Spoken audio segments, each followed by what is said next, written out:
Hey guys, and welcome back to this channel. In this video I'll be showing you guys how you can use the what is it called, the customized cutout, sorry, to blur out some objects on CapCut PC. So for instance, I want to blur this out, or just like the car, but you're going to get a cutout. This is a pro feature, by the way. It's not a pro feature on your phone though, which is kind of, I don't know, weird I guess, but select customize and select the brush, and you can adjust the brush size here.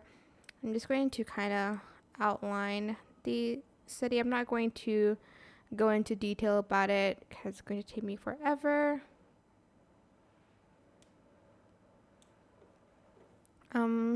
Like, okay, hold on, that is really bad. Let me try that again with a smaller brush size.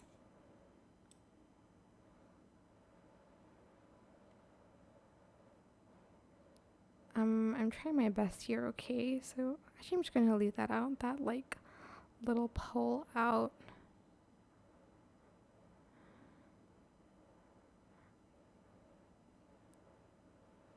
And just like try to select that area. I'm just going to process it. If there's like some bits and bob going out, just make sure you select Smart Eraser and just erase some of it out.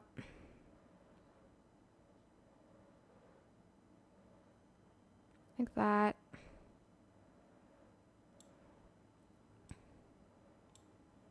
I don't know why. Oops. Also make sure you press apply. Oh, there you go. Just make sure that you select the brush again to get some of the parts that went out. There you go. It's fine. Then you're going to want to select apply. I'm just going to add in another video and then put the cutout video on top of that. Go to effects, go to lens, and add in the blur. Where is it? The blur effect on top.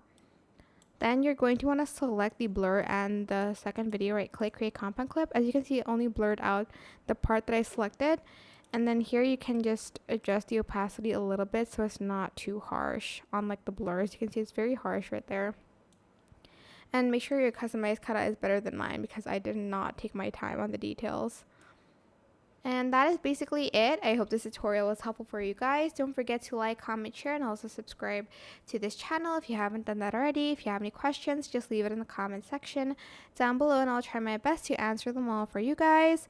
And if you found this video helpful, please click the thanks button above the description box down below. Thank you so much for watching. Bye.